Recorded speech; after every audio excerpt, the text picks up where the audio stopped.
Would you marry a stranger for a visa or fake an asylum claim to stay in Australia? For thousands of young Brits and Irish backpackers, Australia is hard to leave behind.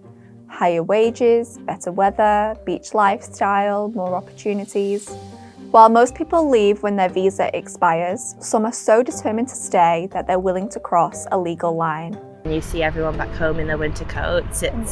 It almost solidifies the fact that you will do whatever you can to stay here. What visa you're on? Working holiday. Okay. Second year so far, but we're never going back. You're never going back? Just living quality in Australia is just way better.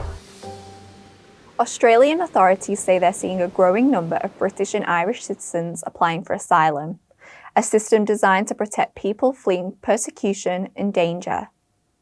Officials believe some applicants are using the process as a last-ditch attempt to remain in the country, despite not meeting any of the requirements. So while it's completely legal to do so, it's actually a scam to do so.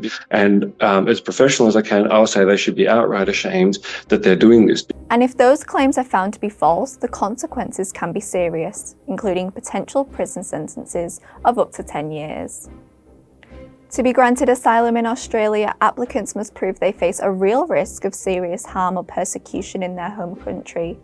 This includes threats based on things like race, religion, nationality, or political opinion. Because of that, it is extremely difficult for British citizens to meet the legal threshold for asylum in Australia. Yet, applications are still being lodged. So, why is that? Once an application is submitted, people are typically granted a bridging visa, allowing them to stay lawfully while it's assessed. And here's the key issue: there's no fixed processing time. Cases can take months, sometimes even years, to be finalised. And if a decision is refused, it doesn't always end there. Appeals to the Administrative Review Tribunal can stretch the process out even further. A recent onshore protection visa report cited in media coverage shows dozens of UK nationals have still been lodging applications each month, despite the fact that more than 85% are ultimately denied. You've previously called this the biggest legalised scam in the migration industry. Can you tell me a little bit more about why you call it that? Absolutely. So it's perfectly legal for anyone from any country to apply for refugee status should they feel that this is the right thing for them. However, it's also perfectly legal for anyone to apply for refugee status, even if they don't feel like they're a refugee, but just looking for a way to scam the system and remain in Australia. And the law actually allows them to do this. So while it's completely legal to do so, it's actually a scam to do so because it allows you to stay in Australia for a couple of years at least while you go through the visa process. Then if you fail, you can go through the Administrative Review Tribunal process, which can take about 3 years. And if that fails, you can go to court, which can take another 3 to 5 years again.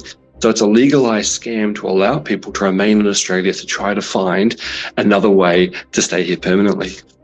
And from your experience and from the people that you've spoke to, do you think there is any validity in people from the UK and Ireland claiming asylum?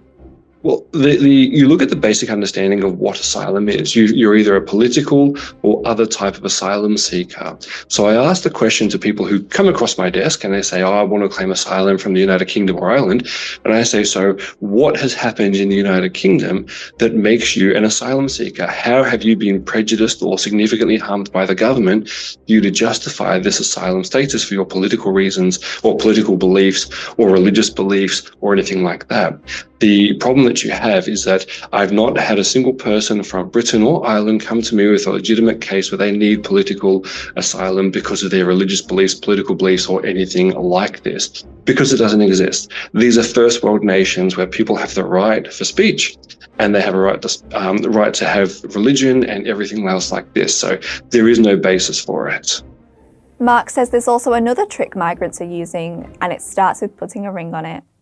He said he'd been approached by travel agents and marriage celebrants who've tried to offer him money to recruit local women to be part of sham marriages.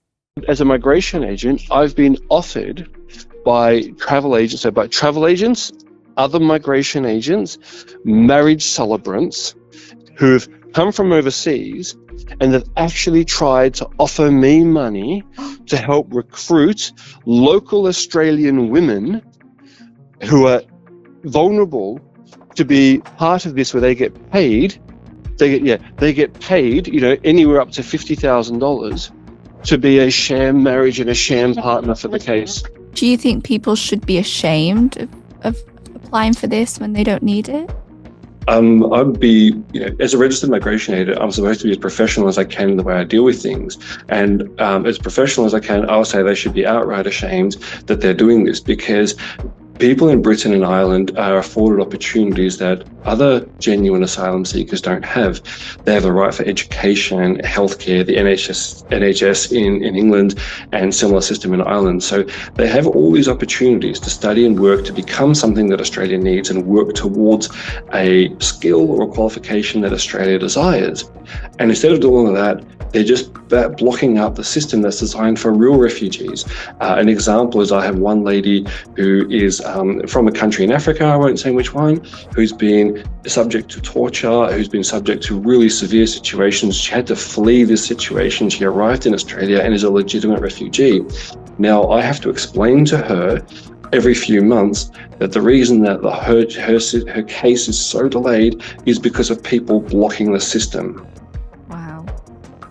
So I'm guessing your advice to these people would be stop blocking the system, go and do your own research, and potentially go and train yourself up in a skill that Australia needs? Absolutely. See, you're British and you're Irish. You're afforded that opportunity to do so.